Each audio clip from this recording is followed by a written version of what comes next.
رسول اللہ صلی اللہ علیہ وسلم نے کہا، نہیں ہے کوئی بھی نبی مگر تحقیق کہ یعنی یہ ہو چکا، یہ ثابت شدہ ہے کہ ڈرایا اس نے اپنی امت کو موجود خطرے سے یعنی اس دجال سے، اور اس میں کچھ شک نہیں میں بھی تمہیں بالکل اسی طرح اس موجود خطرے سے ڈراتا ہوں۔ ناظرین، اس روایت میں جو الفاظ استعمال ہوئے ہیں ان میں ایک لفظ ہے حاضرہ۔ یہ لفظ انتہائی اہمیت کا حامل ہے۔ جب تک ہم اس لفظ کو سمجھیں گے نہیں، اس لفظ پر غور نہیں کریں گے تو ہم حقیقت کو نہیں پا سکیں گے۔ حقیقت کو جاننے کے لیے اس موضوع کی حساسیت کو سامنے رکھتے ہوئے ہمیں اس لفظ میں غور کرنا ضروری ہے۔ اس لفظ میں غور کرنے سے پہلے ایک اور روایت ہے، ہم اس کو بھی سامنے رکھتے ہیں، اس کے بعد انشاءاللہ اللہ کے فضل سے ہم اس لفظ کی طرف آئیں گے۔ رسول اللہ صلی اللہ علیہ وسلم نے کہا، نہیں بعث کیا اللہ نے کوئی نبی مگر اس نے ڈرایا اپنی امت کو دجال سے۔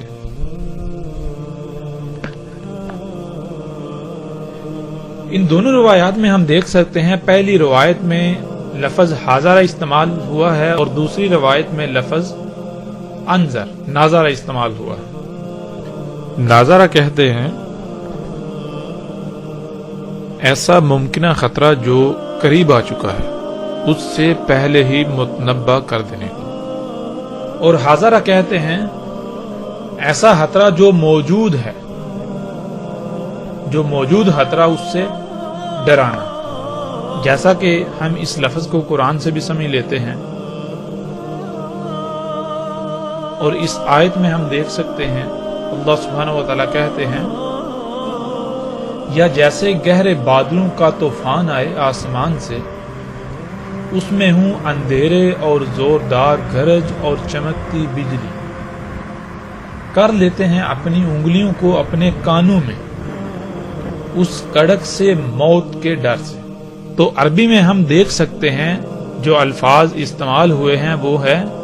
حاضر الموت۔ تو اس آیت میں پیچھے ہم دیکھ سکتے ہیں اللہ سبحانہ و تعالیٰ جو مثال بیان کر رہے ہیں اس میں کیا ہے کہ اچانک جب انتہائی گہرے کالے بادل آ جاتے ہیں اور طوفان آ جاتا ہے، پھر ان میں زوردار جب گرج پیدا ہوتی ہے اور بجلی چمکتی ہے، تو اس وقت بالکل یہی احساس ہوتا ہے کہ ابھی موت آئی۔ تو وہ جو ڈر ہوتا ہے، کیا وہ ڈر مستقبل کا ہوتا ہے؟ مستقبل کے لیے اگر کہا جائے گا تو اس کے لیے لفظ خوف استعمال ہوگا، نہ کہ حاضرہ۔ خوف کہتے ہیں جو مستقبل میں پیش آنے والا خطرہ ہو، اس سے لاحق ڈر کو۔ تو حاضرہ کہتے ہیں جو موجودہ خطرہ ہو، جو خطرہ سر پر موجود ہو، جو خطرہ سامنے ہو، جو خطرہ آنکھوں کے سامنے ہو، اس سے ڈرانا، اس سے ڈرنا حاضرہ لفظ استعمال ہوتا ہے۔ تو کوئی بھی نبی ایسا نہیں گزرا جس نے اپنی امت کو دجال سے نہ ڈرایا ہو۔ جب لفظ حاضر آ گیا تو اس کا مطلب کیا ہے کہ ہر نبی کی موجودگی میں یہ فتنہ موجود تھا۔ ہر نبی کی موجودگی میں دجال کا فتنہ موجود تھا، جس سے ہر نبی نے اپنی امت کو، اپنی قوم کو دجال سے ڈرایا۔ اور اگر ہم پچھلی نشست میں جو بات ہمارے سامنے آئی تھی اس کو سامنے رکھیں تو یہ بات بالکل صادق بھی آتی ہے، سچ بھی ثابت ہوتی ہے کہ ہر دور میں جتنے بھی فتنے ہوتے ہیں ان فتنوں میں جو سب سے بڑا فتنہ ہے، جو سب سے بڑا فتنہ ہوتا ہے، وہ فتنہ دجال کا فتنہ کہلائے گا۔ لیکن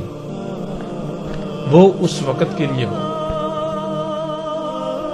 ان تمام بڑے بڑے فتنوں کو اگر سامنے رکھیں تو ان میں سب سے بڑا فتنہ جو سامنے آئے گا وہ کون سا ہوگا؟ وہ بھی دجال کا فتنہ۔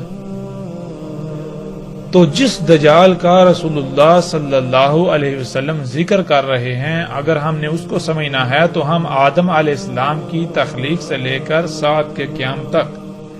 تمام کے تمام بڑے بڑے فتنوں کو سامنے رکھیں، ہیں تو وہ سب کے سب دجال کے فتنے، لیکن ان میں وہ جو اعظم فتنہ ہے، جو سب سے بڑا دجال کا فتنہ ہے، وہ ہمارے سامنے کھل کر آ جائے گا۔ تو ناظرین، اب ہم نے قرآن سے یہ دیکھنا ہے کہ اللہ سبحانہ و تعالی نے جتنے بھی نبی بھیجے انہوں نے کیا دعوت دی اور کس شے سے اپنی قوم کو، اپنی امت کو ڈرایا۔ اور پھر ہم یہ بھی دیکھیں گے کہ محمد رسول اللہ صلی اللہ علیہ وسلم نے کس سے ڈرایا۔ جب ان سب نبیوں کے ڈرانے میں جو کامن، جو مشترک شے ہے وہ سامنے آ گئی تو اس کا مطلب ہے وہی دجال کا فتنہ ہے۔ تو اب ہم بڑھتے ہیں آگے قرآن کی طرف۔ قرآن میں اللہ سبحانہ و تعالیٰ کیا کہتے ہیں؟ اس میں کچھ شک نہیں، وحی کیا ہم نے تیری طرف بالکل اسی طرح جس طرح وحی کیا تھا ہم نے نوح کی طرف اور اس کے بعد جتنے بھی نبی ہیں ان کی طرف۔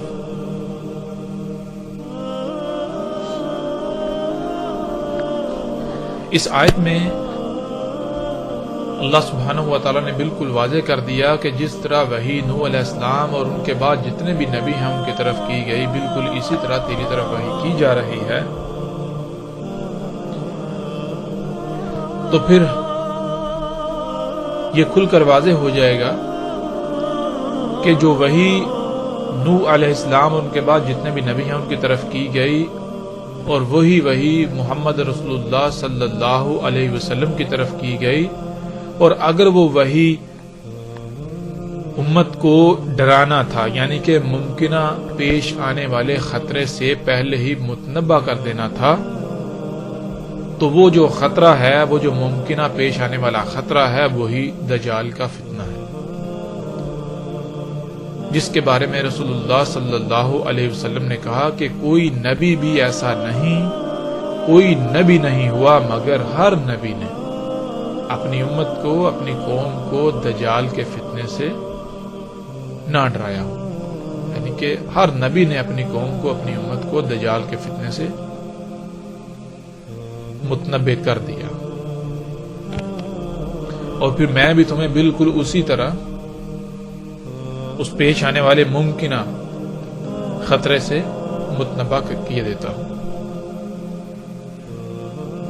اب ہم نے یہ دیکھنا ہے کہ اللہ سبحانہ و تعالیٰ قرآن میں اس وحی کا کس طرح ذکر کرتے ہیں، وہ کون سی وحی ہے کہ جو جس طرح نوح علیہ السلام کی طرف کی گئی اور بالکل وہی نوح علیہ السلام کے بعد تمام انبیاء کی طرف کی گئی۔